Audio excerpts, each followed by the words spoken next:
लोखंडाला परिसाचा स्पर्श झाला की लोखंडाचं सोनं होतं. लोखंडातील गंजणारे नको असलेले अवगुण नाहीसे होत लोखंड चकाकतं.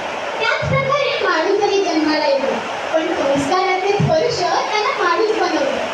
बालवयातील संस्कारातूनच त्याचं पुढचं जीवन होतं आणि योग्य मार्गक्रमण होतं.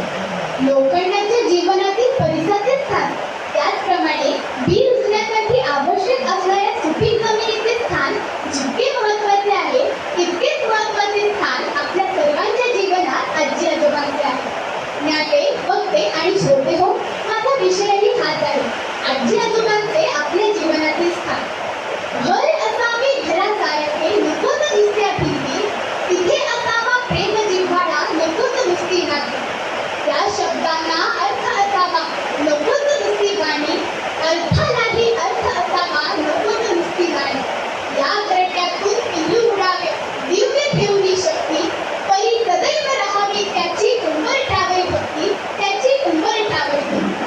अशा तेजस्वी आणि ओजस्वी भारतीय संस्कृतीचे आपण जरी पायीत असलो तरी त्याची पाळंमुळं ज्यांनी घट्ट रोवली आणि आपल्यामध्ये रुजवली त्या आजी आजोबांचं स्थान शब्दात पलीकडचं आहे. आईच्याच ममतेने जीव लावणारी आजी आणि आत्मीयतेने जोपासणारे बाबांसमत आजोबा खऱ्या अर्थाने आपल्या भावी जीवनाच्या संस्काराचे बीज रुजवणारे समृद्ध आणि सक्षम आधार आहे. अहो, मुळातच आपली भारतीय संस्कृती एकत्र कुटुंब पद्धतीचा आदर्श ठरणारी आणि आजी आजोबा म्हणजे या कुटुंबाचा खरा भक्कम पाया. आपल्या या कुटुंब पद्धतीचा अभ्यास करणारे विदेशी लोक आश्चर्याने म्हणतात, how can they live together? ही एवढी सगळी माणसं एकत्र राहूच कशी शकतात? पण त्यांना माहीत नाही की याचं रहस्य हे आमच्या आजी आजोबांच्या संस्कारांमध्ये दडलेलं आहे. आणि म्हणूनच जगाला आदर्श असणाऱ्या माझ्या या भारतीय संस्कृतीचा आधार आणि आपल्या कुटुंब संस्थेचा आधार आहे आजी आजोबा. सायंकाळी देवासमोर दिवा लावून शुभंकरोती म्हणावे, सकाळी आंघोळ झाल्यावर देवाला नमस्कार करावा, वाढदिवसा दिवशी मोठ्यांचे आशीर्वाद घ्यावे आणि झोपताना संस्काराची पुंजी देणाऱ्या गोष्टी सांगण्यासाठी मला आजी हवी.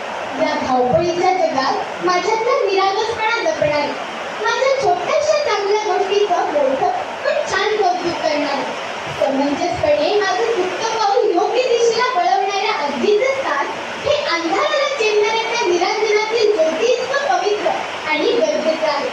माझ्या दुसऱ्या चालीचं कौतुक करत मला छान चालायला शिकवणार, मला बागेत घेऊन जाणारे आणि त्याच वेळी झाडापासून देवळापर्यंत आणि देवळापासून देवापर्यंतच्या सर्व गोष्टींची माहिती आणि महती सांगणारे आजोबा हे तर माझे आदर्श आहे. जगाला प्रकाशमान करणाऱ्या भास्कराचं स्थान आणि आपल्या आजोबांचं स्थान हे तद्वतच आहे.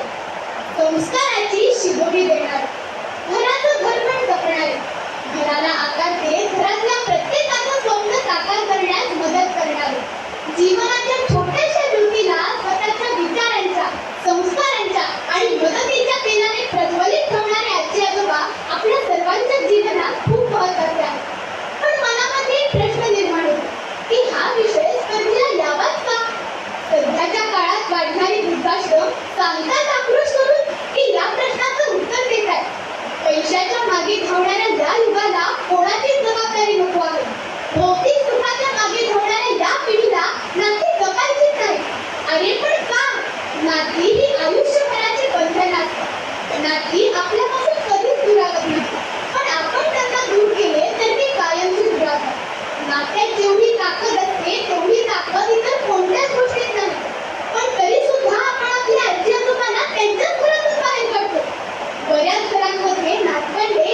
प्रेमाने आणि धाकाने कुटुंब तेच सांभाळतात. नातवंडांना दुधावरच्या साईप्रमाणे ते जपतात, म्हणूनच त्यांना आजी आजोबा म्हणतात, म्हणूनच त्यांना आजी आजोबा म्हणतात. मान्य आहे मंडळी, संस्काराची घडी थोडी बिघडली आहे, पण आता ती सुरळीत करण्याची जबाबदारी आम्हा नातवंडांवरच आली आहे. बदलत्या कुटुंब पद्धतीचे धोके खूप मोठे आहेत. गॅजेटमध्ये पिढी हरवली आहे, भयावह घटना घडत आहेत. हरवत चाललेले संस्कार जपण्यासाठी आपण जपलं पाहिजे नात्यांचा घरोबा. म्हणूनच तर आजची पिढी सांगत आहे, मला हवेत आजी आजोबा, मला हवेत आजी आजोबा. शेवटी एवढंच म्हणेन, आपण या स्पर्धेच्या निमित्ताने जरी एकत्र आलो असलो तरी आता आपण नातवंड शहाणे होऊया.